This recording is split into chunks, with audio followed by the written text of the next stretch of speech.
मोदी सरकार जो विभिन्न एजेंसियों का फायदा ले रही है, उसमें आज एसबीआई का नाम भी जुड़ गया। लोकसभा चुनाव में ये मुद्दा कितना महत्वपूर्ण होगा? देश के हर नागरिक को पता चल सके कि ये कौन व्यक्ति है जो इलेक्ट्रोल बॉन्ड के माध्यम से चंदा दे रहे हैं। कांग्रेस के खाते सीज करने का मामला आता है तो फिर इनकम टैक्स ऑफिस को घेरा जाता है, इस चंदे का मामला आता है तो एसबीआई के बाहर धरना दिया जाता है। तो क्या ये अलग अलग एक रणनीति का हिस्सा है इस प्रकार के कार्यक्रम? लोकसभा चुनाव के लिए ही तो वो 30 जून मांग रहे हैं कि हमारी पोल खुल जाएगी। मामला चुनावों का है तो मामला चुनावी चंदे का भी है।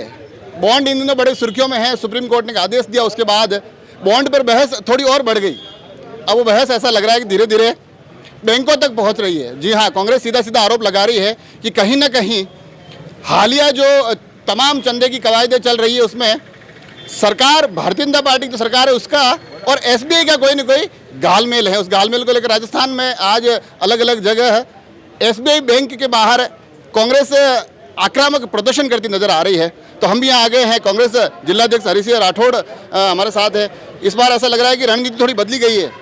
कभी इनकम टैक्स का कार्यालय नजर आता है, कभी एसबीआई बैंक दिखाई देता है। आखिर ये पूरा मामला है क्या? भारत सरकार क्या कहें, मोदी सरकार, बीजेपी भी नहीं रही है, आरएसएस भी नहीं रही है, अब तो मोदी सरकार है। मोदी सरकार जो विभिन्न एजेंसियों का फ़ायदा ले रही है, उसमें आज एसबीआई का नाम भी जुड़ गया। कभी ईडी का लेते थे, कभी इनकम टैक्स का लेते थे, कभी किसी दूसरी एजेंसी का लेते थे, पर आज एसबीआई का नाम भी उसमें जुड़ गया है।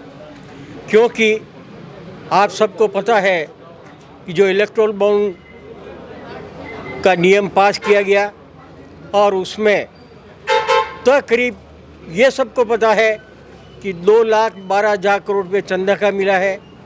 ये सबको पता है कि 84,000 करोड़ रुपये उसमें से बीजेपी को मिला है।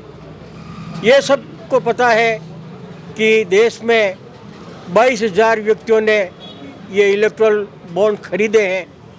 पर जो सुप्रीम कोर्ट ने कहा कि किन व्यक्तियों ने किस पार्टी के लिए ये इलेक्ट्रोल बॉन्ड खरीदा है, उसका विवरण जनता में प्रकाशित करे, ऑनलाइन प्रकाशित करे, ताकि देश के हर नागरिक को पता चल सके कि ये कौन व्यक्ति हैं जो इलेक्ट्रोल बॉन्ड के माध्यम से चंदा दे रहे हैं और उस चंदे को छुपाया जा रहा है। चंदा तो चंदा है। चंदा तो अब तमाम राजनीतिक पार्टियों को लगातार मिलता रहा है। फिर इलेक्ट्रोल बॉन्ड का मामला है कि इसके माध्यम से दिया जाएगा। अब उसकी जांच पड़ताल हो रही है, मगर कांग्रेस ज़्यादा मुखर नजर आ रही है। जब देश में पारदर्शिता के लिए कानून बना है और सूचना का अधिकार जनता को दिया गया है, तो इस कानून को सूचना के अधिकार से वंचित क्यों रखा गया है?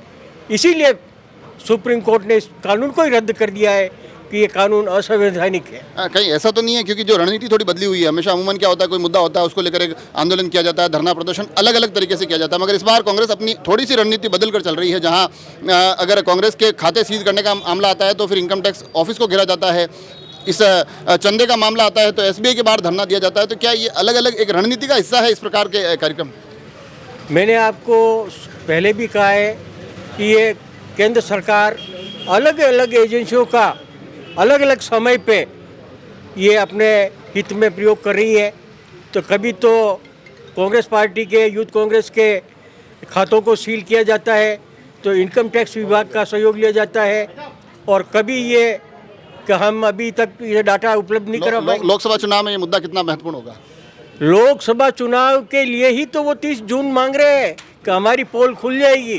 पोल खुल गई तो जनता, बीजेपी चाह रही है चुनाव के बाद आए और आप चाह रहे हैं चुनाव से पहले आ जाए। बस यही ये देखिए, ये मामला बिल्कुल स्पष्ट, जो आखिरी एक पंक्ति थी वो स्पष्ट करती है कि जो नाम सार्वजनिक किए जाने चाहिए। भारतीय जनता पार्टी कहीं ना कहीं, आपका सीधा सीधा आरोप है कि उस मामलों को थोड़ी देरी से करना चाह रही है, मगर कांग्रेस कह रही है कि नामों की सूचना शीघ्र दी जाए और ये पूरा मामला एक सुप्रीम कोर्ट के आदेश के बाद अब पारदर्शिता के साथ आगे बढ़ना चाहिए। उसकी तमाम प्रक्रियाओं की पालना जरूरी है। उसको लेकर कांग्रेस ने आज एक बड़ा प्रदर्शन किया, जिसमें कि जिले भर के तमाम कांग्रेस के वरिष्ठ लोग यहाँ जुटे हैं। अब देखने वाली बात आगे यह होगी कि ये मामला आगे किस प्रकार से बढ़ता है और राजनीतिक रूप से किस प्रकार से ये प्रभावी नजर आता है। आप सभी लोग जुड़े रहे राजसमंद एक्सप्रेस से। धन्यवाद।